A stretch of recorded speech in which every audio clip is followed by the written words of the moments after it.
Good morning, guys. So, last previous classes lo ఎవరికైనా doubts ఉన్నాయండి? Anyone? Shravanti, Anil Kumar, Chaitanya, any doubts?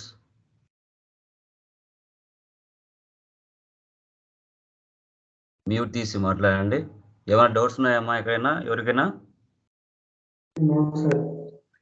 Yeah, అప్డేట్లో ఉన్నారా? అనిల్, చైతన్య అప్డేట్లో ఉన్నారా? Sravanthi practice చేస్తున్నాం sir. చూడండి, ప్రతి వీడియో కూడా 1-2 సార్లు చూడండి. చూసి ఈచ్ అండ్ ఎవ్రీథింగ్ ప్రతి పాయింట్ రాసుకోండి. ఎందుకంటే కొత్త సబ్జెక్ట్ కాబట్టి కొంచెం అండర్స్టాండ్ చేసుకోవడానికి కొంచెం టైం పడుతుంది. ఓకే, బట్ ఏంటంటే ప్రతిదీ కూడా మీరు నోట్ చేసుకోవాలి. ప్రతిదీ కూడా మీరు నోట్ చేసుకుంటేనే సబ్జెక్ట్ అనేది మీకు వస్తుంది, లేదు అంటే రాదు. కొత్త సబ్జెక్ట్ కాబట్టి కొంచెం understand capacity, T codes, configuration steps కొంచెము తలనొప్పిగా అనిపిస్తాయి. అనిపించినా మనకు స్టార్టింగ్లో ఏదైనా కానీ కష్టంగానే ఉంటుంది. చేయంగా ఏదైనా ఈజీనే అవుతుంది. ఓకే, బట్ ఏంటంటే ప్రతిదీ కూడా మీరు చేయాలి. ఇప్పుడు మనం టాపిక్స్ డిస్కస్ చేసే ప్రతిదీ కూడా ఇంటర్వ్యూ పాయింట్ ఆఫ్లో అడిగేటివే మనం డిస్కస్ చేస్తున్నాం. అన్నెసెసిటీ ఏవైతే చిన్నవి ఉంటాయో అవి మనం చేయట్లేదు. ఎందుకంటే ఇవన్నీ కూడా ఇంటర్వ్యూ పాయింట్ ఆఫ్లో వీటి మీదనే అడుగుతారు, ఇవే అడుగుతారు. సో మనకి like accounts payable, receivables, dunning, APP. Okay, so తర్వాత మనకి అసెట్ అకౌంటింగ్, సిఓలో మనకి cost centres, cost categories, profit centre. Okay, వీటి మీదనే ఎక్కువ అడుగుతారు. ఇవే రియల్ టైంలో ఉపయోగపడేవి. ఇంకా చిన్నటి డాక్యుమెంట్ రివర్సల్, తర్వాత ఇవన్నీ కూడా శాంపుల్ డాక్యుమెంట్స్, ఇవన్నీ వాటి మీద అంత ఇంపార్టెంట్ ఏం కాదు, వాటిని అడగరు కూడా. బట్ తెలుసుకో ఉండాలి వాట్ ఈజ్ వాట్ అని, అంతే. బట్ ఎక్కువగా ఇవి ప్రాక్టీస్ చేయాలి. ఇప్పుడు మనం చెప్పేవి ఏవైతే ఉన్నాయో వీటి మీద ఎక్కువ అడగడానికి ఛాన్సెస్ ఉంటుంది. వీటిని మనం ప్రాక్టీస్ చేయాలి బాగా. అది మీరు గుర్తుపెట్టుకోండి. ఎందుకంటే మినిమం మీరు ఒక 5 కంపెనీ కోర్స్ అన్నా చేయాలండి. అన్ని టాపిక్స్ మీద, ఇప్పుడు మనం చేసుకున్న అన్ని టాపిక్స్ మీద మీరు 5 కంపెనీ కోర్స్ అన్నది చేస్తే ఒక అవగాహన వస్తుంది.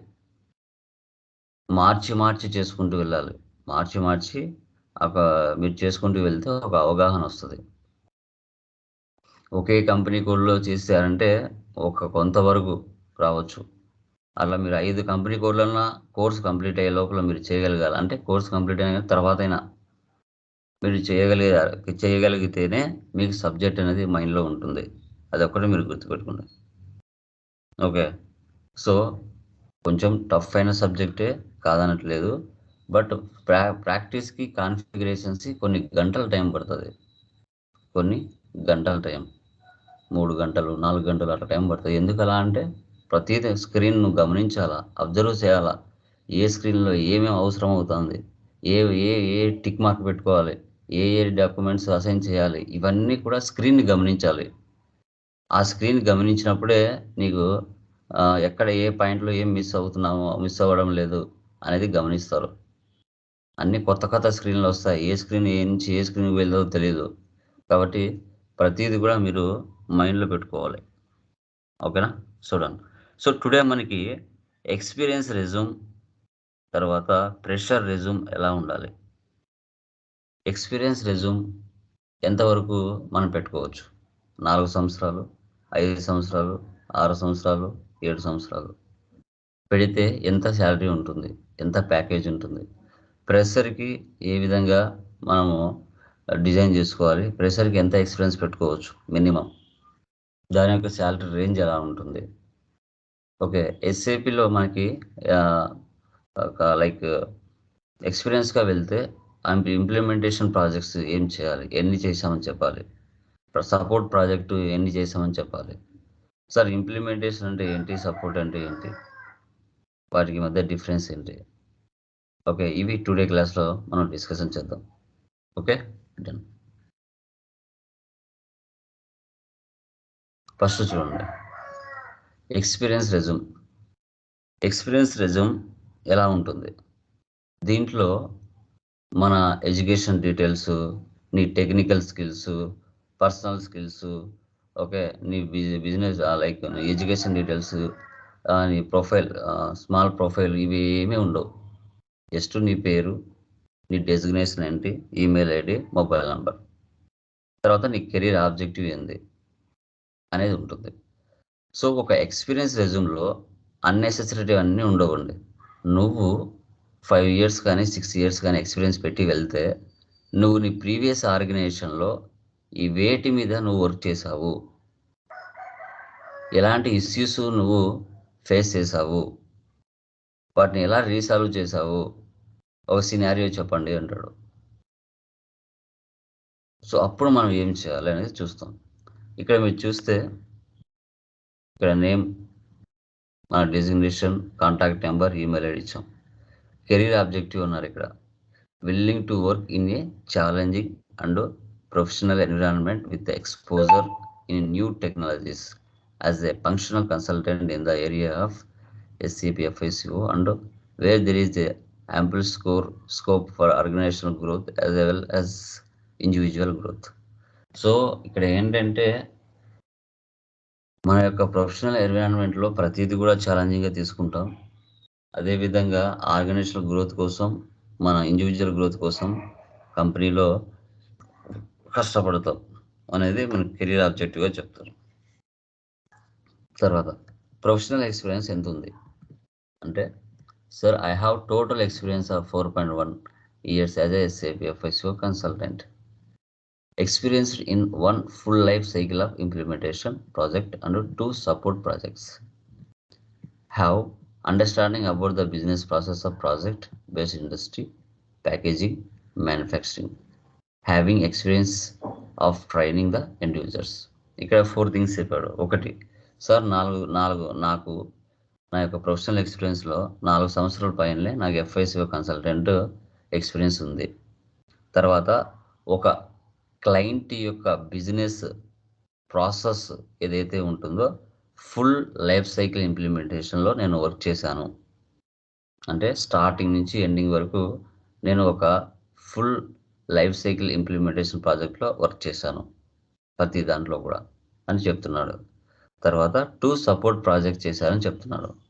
ఇంప్లిమెంటేషన్ అంటే ఏంటి? కాన్ఫిగరేషన్స్ చేయడం.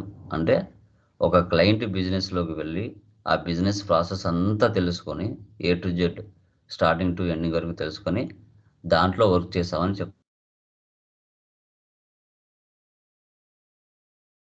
ఇంప్లిమెంటేషన్ కాకుండా ఏవైనా ఎండ్ యూజర్స్కి డౌట్స్ వచ్చినప్పుడు, ఓకే, ఎర్రర్స్ వచ్చినప్పుడు, బగ్స్ వచ్చినప్పుడు వాళ్ళకి సపోర్ట్ చేయడం. సపోర్ట్ అంటే వాళ్ళు ఎప్పుడైతే టికెట్స్ రైట్ చేస్తారో నువ్వు ఆ టికెట్స్ ఏంటి అని తెలుసుకొని వాళ్ళకి రీసాల్వ్ చేసి చేయడం, దాన్ని సపోర్టింగ్ ప్రాజెక్ట్స్ అని అంటారు.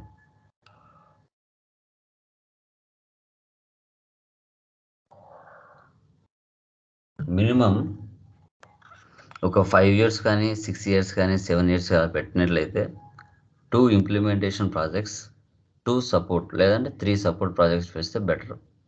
ఒకవేళ ఎక్స్పీరియన్స్ మీకు ఎడ్యుకేషన్ గ్యాప్ ఉంటే, ఇప్పుడు కొంతమందికి MBAనో MCOMో లేదంటే బీటెక్ 2015లో అట్లా ఉంటుంది. సో ఆ 15 నుంచి మీరు ఇప్పుడు 2023 8 సంవత్సరాలు లేదనుకుంటే 5 సంవత్సరాలు అట్లా మీరు ఎక్స్పీరియన్స్ పెట్టుకోవాలంటే 2 implementation projects and 3 support projects పెట్టుకుంటే మెంటర్. ఒకవేళ 5 సంవత్సరాలు 6 సంవత్సరాలు 7 సంవత్సరాలు గ్యాప్ ఉంటే ఓకే. సో తర్వాత ఆ బిజినెస్ ప్రాసెస్ అర్థం చేసుకున్నామని చెప్పారు. ఎక్కడ ఆ వర్క్ స్టైల్ జరిగిందంటే ఇండస్ట్రీ, ప్యాకేజింగ్, మ్యానుఫ్యాక్చరింగ్ కంపెనీస్లోనే ఎక్కువగా SAPని ఉపయోగిస్తారు, అది గమనించాలి. తర్వాత ఆ ఇంప్లిమెంటేషన్ చేసిన తర్వాత అక్కడ పనిచేస్తున్న ఎండ్ యూజర్స్ ఎవరైతే ఉన్నారో వారికి ట్రైనింగ్ కూడా ఇవ్వాలి. సో మనకి వెండర్ పోస్టింగ్ ఎలా చేయాలి, కస్టమర్ పోస్టింగ్ ఎలా చేయాలి, end user okay FB50 GL posting ఎలా చేయాలి, ఇవన్నీ కూడా ట్రైనింగ్ అనేది వాళ్ళకి ఇవ్వాలి కంపల్సరీ. సో తర్వాత SAP స్కిల్స్ ఏమున్నాయి నీకు ఓవరాల్గా brief. So experience in SAP methodology, enterprise structure, GL posting, APAR, AA, dunning, automatic payment program, asset accounting, ledges, so document splitting, withholding tax, GST, EBRS, MMSD, Cost Center, Cost Element, Internal Orders, IDAC, DME, LSNW, VDC, S4HANA Finance Features and ABAP. వీటి మీద నాకు పూర్తిగా అంటే limited, కొన్నిటి మీద grip ఉంది, కొన్నిటి మీద వాట్ ఈజ్ వాట్ అని తెలుసు అనేట్టుగా కొందరు చెప్తారు. ఇక్కడ మీరు ఏవైతే పెడతారో వాటి మీదనే మీ క్వశ్చన్స్ అడుగుతారు, వేరేటైతే ఏమీ అడగరు. అది కూడా మీరు గుర్తుపెట్టుకోవాలి. తర్వాత వర్క్ ఎక్స్పీరియన్స్ అన్నాడు చూడండి. Working as an SAP FICO consultant in Multinet Technologies private limited from Jan 2018 to till date work చేశారంట. అకాడమిక్ ప్రొఫైల్ MBA ఓన్లీ ఎక్కడ అనేది ఇచ్చారు. సో తర్వాత technical skills, ERP systems, SAP R/3 FICO model version ECC 6.0, applications MS office, Tally from video editing. Okay, ఇవి technical స్కిల్స్గా పెట్టారు. ఇప్పుడు ఒక్కొక్క వర్క్ ఎక్స్పీరియన్స్ని డిఫైన్ చేస్తారు. SAP work experience project 3, company వచ్చేసి TCS, క్లయింట్ వచ్చేసి Oakley, duration June 2022 till date, project type support, role FI consultant. అక్కడ అతను పని చేసింది అంటే ఓక్లే క్లయింట్ అనమాట. కంపెనీ వచ్చేసి TCS. ఆ TCSకి క్లయింట్ ఎవరు అంటే ఓక్లే.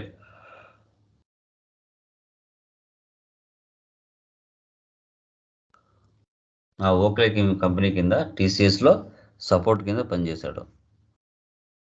క్లయింట్ డీటెయిల్స్, ఎప్పుడైతే మీరు ఒక క్లయింట్ కంపెనీలో పనిచేస్తున్నారంటో ఆ క్లయింట్ యొక్క మినిమం డీటెయిల్స్ మీరు తెలుసుకోవాలి. అసలు ఆ ఓక్లే అంటే ఏంటి, ఏ దానికి సంబంధించిన మ్యానుఫ్యాక్చరింగ్ కంపెనీ అది అనేది కూడా మీరు తెలుసుకోవాలి. So Oakley is an American brand that's been designed and engineered in California since the company's inception in 1975. For a long time, Oakley manufactured all its products in the USA. Many at the company's headquarters in different ranch, California, which is famous for its architecture. అసలు ఆ client యొక్క ఏంటి, వాళ్ళు ఏం తయారు చేస్తారు, వాళ్ళ యొక్క బ్రాండ్స్ ఏంటి, ఏం ప్రోడక్ట్స్ తయారు చేస్తారు అనేది కూడా మనం తెలుసుకోవాలి. Clients details information. తర్వాత అక్కడ నువ్వు చేసిన వర్క్ ఏంటి, నీ యొక్క రోల్స్ రెస్పాన్సిబిలిటీస్ ఏంటి అనేది మీరు తెలుసుకోవాలి. అక్కడ మీరు ఏమేమి ఫేస్ చేశారు, ఆ రోల్స్ అండ్ రెస్పాన్సిబిలిటీ ఏంటి అని అడుగుతారు. ఇక్కడ చూడండి, receiving the tickets from users and analysing them to know ticket involves configuration changes or requires new enhancements or can be solved at this level, providing production support to the users, resolving issues in the areas of finance and controlling, and created the new functional specifications for jet reports, forms, coordinates with the technical team to develop the programs, maintaining documentation for change requests, analyzing and providing solutions to the issues raised by the client, coordinating with the customers and business integrators in resolving the trouble tickets and change requests within SLS, coordinating with the technical team and the on-site team in troubleshooting problems. ఇవన్నీ face చేశాను అని మీరు చెప్పాలి. So ఇవన్నీ కూడా అక్కడ మీరు real టైంలో ఏవైతే ఫేస్ చేశారో వాటినే మీరు ఎక్స్ప్లెయిన్ చేయాలి, వేరే ఏం ఉండదు.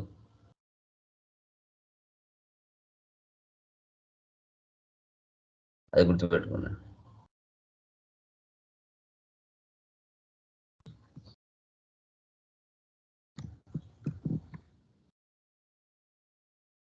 తర్వాత ప్రాజెక్ట్ 2లో ఏం చేశారు ఇది చూడండి. ఈ కంపెనీ వచ్చేసి Seal Infotech private limited, client Federal Mogul, duration March 2019 to May 2020, project type implementation, role associate consultant. Client డీటెయిల్స్లో మనం చూస్తే వాళ్ళు ఏం చేస్తారు, ఏం మ్యానుఫ్యాక్చరింగ్ చేస్తారంటే automatic, commercial, aerospace, marine, rail and off road vehicles, industrial, agricultural and power generation applications, ఇవన్నీ కూడా వాళ్ళు తయారు చేస్తారు మ్యానుఫ్యాక్చరింగ్ కంపెనీలో ప్రోడక్ట్స్. క్లయింట్ డీటెయిల్స్, అక్కడ నువ్వు రోల్స్ అండ్ రెస్పాన్సిబిలిటీస్ మెయింటైన్ చేసావు. చూడండి, analysis of as is information mapping to be process and chart of accounts, posting period variants, field status variant, ఇవన్నీ కూడా మీరు ఏంటి లైక్ కాన్ఫిగరేషన్ చేసి ఉంటారు. Configured customer and vendor groups and number ranges, general ledgers, accounts payable, accounts receivable, fixed assets management, automatic payment program, payment methods, house banks, ranking under bank accounts, తర్వాత depreciation methods and depreciation keys, new general ledger, FI to MM, FI to SD, ఇవన్నీ కూడా మీరు explain చేయాలి. ఇంప్లిమెంటేషన్లో ఇవి ఉంటాయి, configuration ఉంటాయి, సపోర్టింగ్లో ఉండవు. ఇంప్లిమెంటేషన్లో ఏంటంటే మీకు పూర్తిగా కాన్ఫిగరేషన్స్ మీరు ఏమేమి చేశారు, వేటి మీద చేశారు అనేది ఇంప్లిమెంటేషన్లో ఉంటుంది. మొత్తంగా ప్రాజెక్ట్ 1 ఇది support. Seal Infotech private limited, client మెరాక్, ప్రాజెక్ట్ టైప్ సపోర్ట్, జనవరి 2018 టు ఫిబ్రవరి 2019, అండ్ రోల్ అసోసియేట్ కన్సల్టెంట్. అంటే మీరు కొత్తగా కంపెనీలోకి వెళ్ళాలంటే అసోసియేట్ ఉంటుంది, అసోసియేట్ కన్సల్టెంట్ అని చెప్తారు. క్లయింట్ డీటెయిల్స్ చూడండి, వాళ్ళు ఏం తయారు చేస్తారు అక్కడ.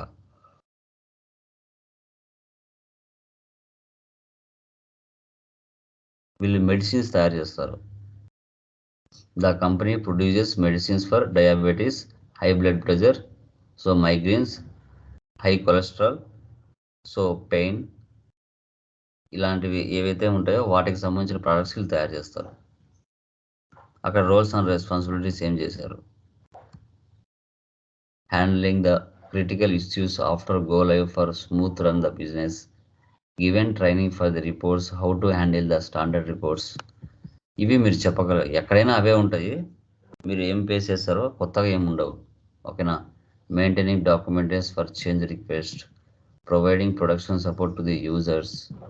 Okay, so provided day to day operational and process support to end users, ఇలా ఉంటాయి. ఒక ఎక్స్పీరియన్స్ రెజ్యూమ్లో ఇవే ఉంటాయండి, అంతకు మించి ఏమీ ఉండవు. ఇక్కడ నేను ఏం పెట్టాను, ఒకటి ఇంప్లిమెంటేషన్ ప్రాజెక్ట్, 2 సపోర్టింగ్ ప్రాజెక్ట్. ఏ డేట్ నుంచి ఏ డేట్ వరకు, ఎన్ని నెలలు, 10 నెలల, 20 నెలల అనేది పెట్టాము. ఇక్కడ చూడండి, జనవరి నుంచి ఫిబ్రవరి అంటే 12 నెలలు డ్యూరేషన్ సపోర్ట్కి. ఇంప్లిమెంటేషన్కి ఎంత పెట్టాం, మార్చి నుంచి నెక్స్ట్ మే. ఓకే, 11 నెలలు అట్లా. సపోర్ట్ ఎక్కువ ఉంటుంది, జనవరి 2020 నుంచి టిల్ డేట్ అట్లా. ఇది ఒక ఎక్స్పీరియన్స్ రెజ్యూమ్ ఎలా ఉండాలి అనేది మనం టుడే డిస్కషన్ చేసాం. ఎస్ఏపి ఎఫ్ఐసిఓ కన్సల్టెంట్, ఒకవేళ 4 ఇయర్స్ పైన ఎక్స్పీరియన్స్ పెట్టినా, 5 ఇయర్స్ కానీ 7 ఇయర్స్ అట్లా పెడితే 2 ఇంప్లిమెంటేషన్ 3 సపోర్ట్ పెడితే బాగుంటుంది. అదే 4 ఇయర్స్ అంటే 1 ఇంప్లిమెంటేషన్ 2 సపోర్టింగ్ ప్రాజెక్ట్ పెడితే సరిపోతుంది. ఇది ఎక్స్పీరియన్స్ రెజ్యూమ్ ఎలా ఉండాలి అనేసి.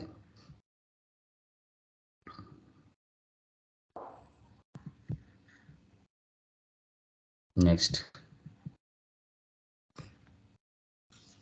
చూడండి, ప్రెషర్ రెజ్యూమ్ ఎలా ఉండాలి. ఒక ప్రెషర్ రెజ్యూమ్, ఈ ప్రెషర్ రెజ్యూమ్ మనం పెట్టేటప్పుడు ఒక మినిమం 1 ఇయర్ అనే ఎక్స్పీరియన్స్ ఉండాలి. మినిమం 1 ఇయర్ ఎక్కడ వర్క్ చేసుకున్నట్టుగా, ఏదైనా టాలీ మీద మీరు వర్క్ చేసినట్టుగా మినిమం ఉండాలి. సో దీంట్లో ఏంటంటే దీని ఫార్మాట్ ఎలా ఉంటుందో చూడండి.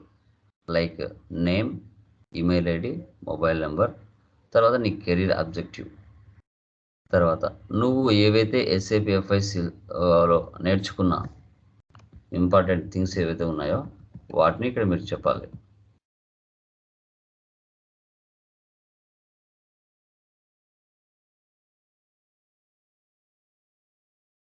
ఓకే, మీరు ఏవైతే కాన్ఫిగరేషన్ చేశారో, ASAP methodology, enterprise structure, global settings, తర్వాత chart of accounts, accounts payable, accounts receivables, dunning, automatic payment program, asset accounting. Okay, so తర్వాత మీరు కాస్ట్ సెంటర్స్, కాస్ట్ కేటగిరీస్, ఇవన్నీ ఏవైతే మీరు చేసి ఉంటారో, మీరు ఏం నేర్చుకున్నారనేది ఇక్కడ మీరు ఎక్స్ప్లెయిన్ చేస్తారు. తర్వాత మీ ఎడ్యుకేషన్ క్వాలిఫికేషన్, ఎంబీఏ, తర్వాత 10th, ఇంటర్, డిగ్రీ ఇవన్నీ కూడా మీరు మెన్షన్ చేయాలి. ఈ విధంగా.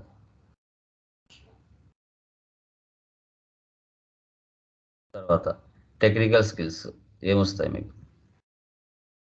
MS office, advanced excel, Tally, Prime, SAP FI ఇవి ఏవైతే వస్తాయో అవన్నీ నువ్వు డిఫైన్ చేస్తావు.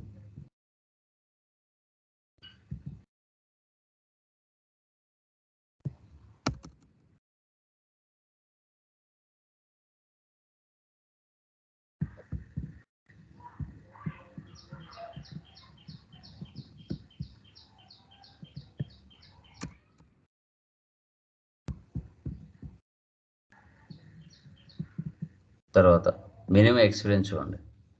So experience in accountant, Tally, Prime or customer service. So I have 5 years of experience in Tally, Prime and technical supporter. అక్కడ టాలీలో మీరు ఏం నేర్చుకున్నారు? Purchase management, sales management, purchase order, sales order, godown transfers, price list, batch wise maintenance, interest calculations, PRS, multi currency, bill wise, payroll, alternative units, work on problems, report on common source of technical issues or questions, and makes commandments into the customers, contributes to the improving and monitoring, discovering issues and delivering better solutions to the customers. Communicate effectively with the team members, presents and discusses with the work results clearly. So ఒకవేళ మీరు 1 year కానీ 2 years కానీ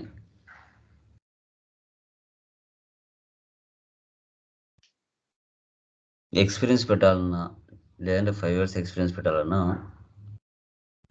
ఇట్లా minimum మీరు అక్కడ ఏమేం చేశారు, real టైంలో మీరు వర్క్ చేసే ప్లేస్లో టాలీలో ఎలాంటి ఇష్యూస్ మీరు రీసాల్వ్ చేశారు, ఎలాంటి టాపిక్స్ మీద మీరు వర్క్ చేశారు, ఎలాంటి ప్రాబ్లమ్స్, ఎలాంటి బగ్స్ మీరు రైజ్ చేశారు, ఇవన్నీ కూడా మీరు అక్కడ చెప్పగలగాలి. మీరు ఒకవేళ టాలీ మీద వర్క్ చేస్తుంటే ఒక 1 year అయినా ఓకే, 2 years అయినా ఓకే. ఓకే, సో అది కంపల్సరీగా అడుగుతారు. ఫ్రెషర్కి ఏంటంటే శాలరీ తక్కువ ఉంటుంది.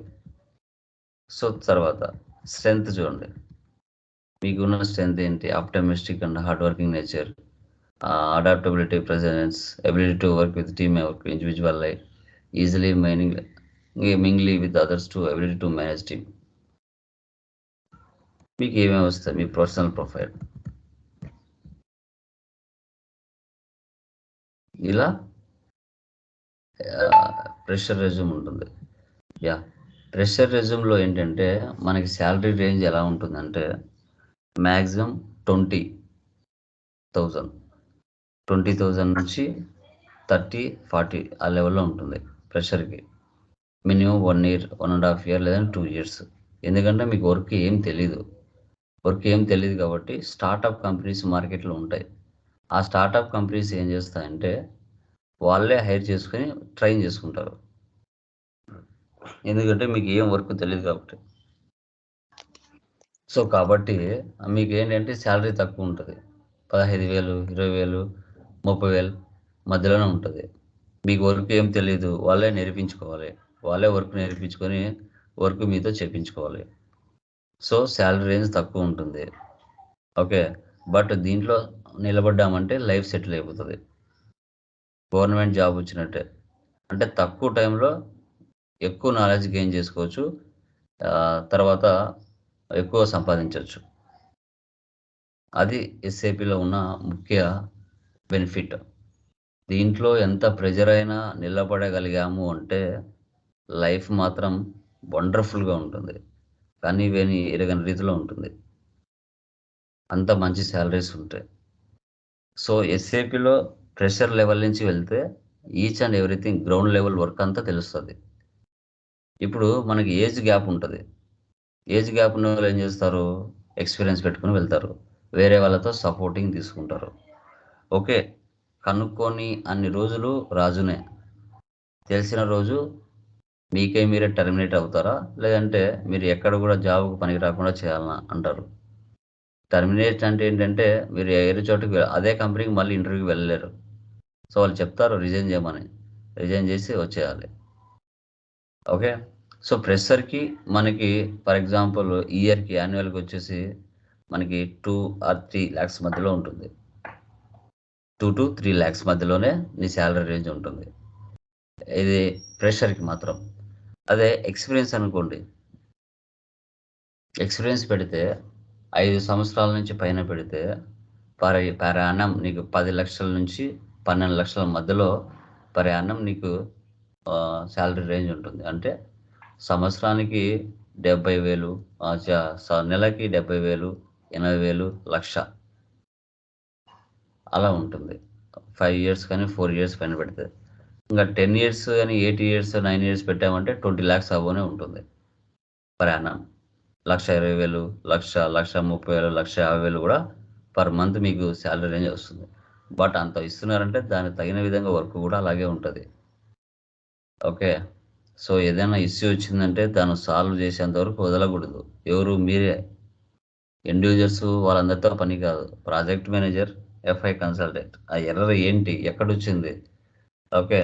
జస్ట్ టిక్ మార్క్ పెడితే ఎంట్రీ పడుతుంది, టిక్ మార్క్ పెట్టకుండా ఎంట్రీ పడదు. అలాంటి ఇష్యూస్ కనుక్కోవడానికి కూడా చిన్న చిన్నటి ఒక 2 రోజులు 3 రోజులు 4 రోజులు పట్టే రోజులు కూడా ఉంటాయి. ఓకే. జస్ట్ టిక్ మార్క్ పెడితే ఎంట్రీ పడుతుంది. అది తెలుసుకోవడానికి కూడా చాలా టైం పడుతుంది. మోస్ట్లీ ప్రతి ఒక్క ఎర్రర్కి మీకు నెట్లో నీకు ఆన్సర్ ఉంటుంది. ఎవరో ఒకరు పెట్టింటారు. ప్రతి ఒక్క ఎర్రర్ మెసేజ్కి ఎక్కడో ఒక చోట ఆన్సర్ అయితే దొరుకుతుంది. ప్రతిదీ కూడా ఓపిక్గా ఇంటర్నెట్లో సెర్చ్ చేసుకుంటూ, యూట్యూబ్లో వీడియో చూసుకుంటూ, ఎవరైనా పెట్టింటారనేసి ఇంగ్లీష్ వాళ్ళు కానీ హిందీ వాళ్ళు కానీ పెట్టింటారని చూసుకుంటూ ఆ ఎర్రర్ మీకు వచ్చింది అంటే దాన్ని మీరు రీసాల్వ్ చేయగలగాలి. ఎందుకంటే 10 లక్షలు 15 లక్షలు నీకు ఇస్తున్నాడంటే నువ్వు ఎర్రర్స్ సాల్వ్ చేసేదానికే కదా ఇచ్చేది. ఎర్రర్స్ సాల్వ్ చేయకపోతే నీకెందుకు ఎందుకు ఇస్తాడు అంత శాలరీ? నువ్వు కొత్తగా ఆలోచిస్తావు, ఆ ఎర్రర్ గురించి నీట్గా తెలుసుకుంటావు, నెట్లో సెర్చ్ చేస్తావు, దానికి రీసాల్వ్ చేస్తావు అనే కదా నీకు అంత డబ్బులు ఇస్తున్నాడు. నువ్వు ఎర్రర్స్ సాల్వ్ చేయకపోతే నీకు ఎందుకు ఇస్తాడు 10 లక్షలు 15 లక్షలు? అస్సలు ఇవ్వడు. ఓకే. అదే ప్రెషర్ అయింది అనుకోండి, నీకు తెలియదు కాబట్టి, ప్రెషర్ కాబట్టి తక్కువ శాలరీ, సో ఎవరు ఏమన్నారు. కానీ ఎక్స్పీరియన్స్లో సో ఫేక్ అని తెలిసిపోయిందంటే ఒక్క నిమిషం కూడా ఉండలేవు, నిలబడలేవు. తర్వాత ఇంగ్లీష్ కొంచెం బాగా వచ్చి ఉండాలి మనకి. ఇంగ్లీషు కొంచెం ఫ్లూయెన్స్ రావాలి. ఇప్పుడు ఒక కంపెనీలో మీరు సెలెక్ట్ అవుతారు, కాదనడం లేదు, సంతోషం. కానీ కంపెనీ నిన్ను తీసుకున్న తర్వాత ఏంటి, ఆ క్లయింట్ నిన్ను ఓకే చేయాలి. క్లయింట్ అతను ఓకే చేస్తేనే నీకు జాబ్ నిలబడుతుంది, లేకపోతే జాబ్ నిలబడదు. ఇప్పుడు మీరు ఒక విప్రో కంపెనీకి వెళ్ళారు. విప్రో కంపెనీ హైర్ చేసుకుంది నిన్ను. నీ ఎక్స్పీరియన్స్ 5 ఏళ్ళు 6 ఏళ్ళు చూసి హైర్ చేసుకుంది. Okay, done. వాళ్ళ దగ్గర సెలెక్ట్ అయ్యావు, నీకు శాలరీ 10 లక్షలు. ఒక 1 month తర్వాతనో 2 months తర్వాతనో క్లయింట్ కాల్ ఉంటుంది. ఆ క్లయింట్ ఫోన్ చేస్తాడు. ఆ క్లయింట్తో నీకు ఇంటర్వ్యూ ఉంటుంది. అతను అడిగిన క్వశ్చన్స్కి నువ్వు చెప్పే ఆన్సర్లకి, తర్వాత అతని ఇంగ్లీష్ నువ్వు అర్థం చేసుకొని జవాబు ఇచ్చే ఆన్సరు, అవన్నీ కూడా క్లయింట్ గమనిస్తాడు. అవన్నీ అతను గమనించిన తర్వాత ఇతను సూటబుల్ ఫర్ మై వర్క్ అనుకుంటేనే క్లయింట్ ఓకే చేస్తాడు. నీకు విప్రో కంపెనీ ఓకే చేసి క్లయింట్ ఓకే చేయకపోయినా నీకు జాబ్ నిలబడదు. విప్రో వాళ్ళ కింద క్లయింట్ ఉంటారు. మొత్తానికి నువ్వు వర్క్ చేయాల్సింది క్లయింట్లో. విప్రో జీతం ఇస్తుంది నీకు అంతే. అదే ఒక థర్డ్ పార్టీ కంపెనీ. నువ్వు ఎక్కడ పని చేస్తున్నావు అంటే విప్రోలు అంతే. బట్ శాలరీ విప్రోకి డబ్బులు ఎవరు ఇస్తారు? క్లయింట్ ఇస్తాడు. క్లయింట్ విప్రోకి డబ్బులు ఇస్తే విప్రో నీకు డబ్బులు ఇస్తుంది, లేకపోతే రొటేషన్ కాదు. అది కూడా మీరు గమనించాలి. ఓకే. సో మనము కంపెనీ లెవెల్లో ఎంత ఇంట్రెస్ట్తో మనము జాబ్ కొడతామో అదేవిధంగా క్లయింట్ లెవెల్లో కూడా మనం గెలవాలి. క్లయింట్ లెవెల్లో గెలిస్తేనే జాబ్ నిలబడుతుంది. క్లయింట్ లెవెల్లో నిలబడకపోతే జాబ్ అనేది నిలబడదు. సో కంపెనీస్లో వర్క్ ఉంటే ఓకే, వర్క్ లేకపోతే బెంచ్ మీద కూర్చోపెడతారు. అంటే నువ్వు వర్క్ ఏం లేకుండా జీతం తీసుకుంటూ ఉంటారు. ప్రాజెక్టులు వస్తేనే కదా హైరింగ్ చేసుకుంటారు. ఇప్పుడు విప్రో, టీసీఎస్, కాగ్నిజెంట్, క్యాప్జెమిని ఇవన్నీ కంపెనీస్ ఉన్నాయి. ఇవన్నీ కంపెనీస్కు కూడా ప్రాజెక్టులు వస్తేనే ఎంప్లాయీస్ని హైర్ చేసుకుంటారు. అలా హైర్ చేసుకోవాలంటే కొత్త మ్యానుఫ్యాక్చరింగ్ కంపెనీలు పడాలి, కొత్త ప్రోడక్ట్స్ తయారు చేయాలి. అలా తయారు చేయాలని కంపెనీస్ కొత్తగా తీసుకుంటేనే ప్రాజెక్టులు ఈ విప్రో కానీ, ఇన్ఫోసిస్ కానీ, టీసీఎస్ కానీ, కాగ్నిజెంట్ కానీ, క్యాప్జెమిని కానీ వీళ్ళకి వర్క్ దొరుకుతుంది. వాళ్ళకి వర్క్ దొరికితే మీలాంటి వాళ్ళు ఎవరైతే కోర్స్ నేర్చుకుంటారో మార్కెట్లో, మీరు Naukri.comలో, Indeed.comలో, లింక్డ్ఇన్స్లలో వాటిలలో మీరు అప్లై చేసుకుంటూ ఉంటారు రెజ్యూమ్స్. ప్రతిరోజు రెజ్యూమ్ను డిలీట్ చేయాలి, అప్డేట్ చేసుకోవాలి నౌకరీలో. అప్పుడే మీకు కాల్స్ వస్తాయి. ఓకే, అన్ని జాబ్ రోల్స్ ఒకలా అయితే ఎస్ఏపి మాత్రం ఒకలా ఉంటుంది. అన్నిటికీ ఇది ఆపోజిట్గా ఉంటుంది. ఓకే, ఏ రోజుకి ఆ రోజు మీరు అప్డేట్ అవుతూనే ఉండాలి. మనం నేర్చుకున్న సాఫ్ట్వేర్ కాబట్టి ప్రతిరోజు కూడా ఏదో ఒకటి అప్డేట్ అవుతూనే ఉండాలి. అప్డేట్ అవ్వకపోవడానికి ఛాన్సెస్ ఉండదు. ఓకే, అది కూడా మీరు గమనించాలి. ఓకే, ఎక్స్పీరియన్స్ రెజ్యూమ్కి, ఫ్రెషర్ రెజ్యూమ్కి వాటి యొక్క శాలరీ రేంజ్ ఎలా ఉంటాయి అన్నీ ఈరోజు క్లాస్లో మనం డిస్కషన్ చేస్తాం. ఓకే, సో క్లియర్ అమ్మా? ఏమైనా డౌట్స్ ఉన్నాయా దీంట్లో? ఎక్స్పీరియన్స్ రెజ్యూమ్కి, నార్మల్ రెజ్యూమ్కి any queries? Please confirm. No, sir. Chaitanya, Sir. Anil Kumar, Priyanka, Sampath, Sravanthi, any doubts? Sir nothing sir. Yeah, so అవి నేను పంపిస్తాను మీకు, డాక్యుమెంట్స్ అన్ని నేను పంపిస్తాను. ఓకేనా, అవి చూసుకోండి. తర్వాత టేబుల్స్, ఇంతవరకు మనం చేసిన కాన్ఫిగరేషన్స్ అన్నీ టేబుల్స్లో సేవ్ అవుతాయి. సో వాటిని ఏ విధంగా చెక్ చేస్తామనేది టుమారో చూస్తాం మనం. ఓకేనా, డన్ గైస్. సార్ సార్ చెప్పండి. సార్ ఇప్పుడు ఫ్రెషర్కి చెప్పారు కదా మీరు, ఎక్స్పీరియన్స్ ఉండాలని టాలీలో. ఇప్పుడు లేకపోతే పెట్టుకోవచ్చా సార్ ఫ్రెషర్ కింద, టాలీ ఎక్స్పీరియన్స్ లేకుండా? ఎక్కడైనా ఏదైనా అదే కాదు, టాలీనే కాదు, ఏదైనా కస్టమర్ సర్వీస్ కానీ, బీపీఓలో కానీ, ఓకే, ఏమైనా ఉన్నా పర్లేదు. ఉంటే పెట్టండి, లేదంటే అవసరం లేదు. అంతే. Okay sir. ఉంటే పెట్టండి, లేదంటే అవసరం లేదు. ప్రెషర్ అయినా చెప్పండి, ఏం ప్రాబ్లం లేదు. స్టార్ట్అప్ కంపెనీస్ కదా, వాళ్ళకు కూడా అవన్నీ 1 year ఇట్లా చేశాను, ఒకవేళ ఉంటే చేశాను అని చెప్పండి, లేదంటే లేదు అని చెప్పండి. అంతే. Okay sir. Okay sir. ఏం కాదు, వాళ్ళకి నీడ్ ఉన్నదంటే కంపల్సరీగా తీసుకుంటారు, దానిలో ఎలాంటి డౌట్ లేదు. ఓకే, సో అది నువ్వు ఇంగ్లీష్ మాట్లాడినా తీసుకుంటారు, ఇంగ్లీష్ మాట్లాడకపోయినా తీసుకుంటారు. అవసరమైనప్పుడు లిటిల్ బిట్ మేనేజ్ చేయగానే తీసుకుంటారు. అదే. Okay sir. Okay guys, yeah, bye guys.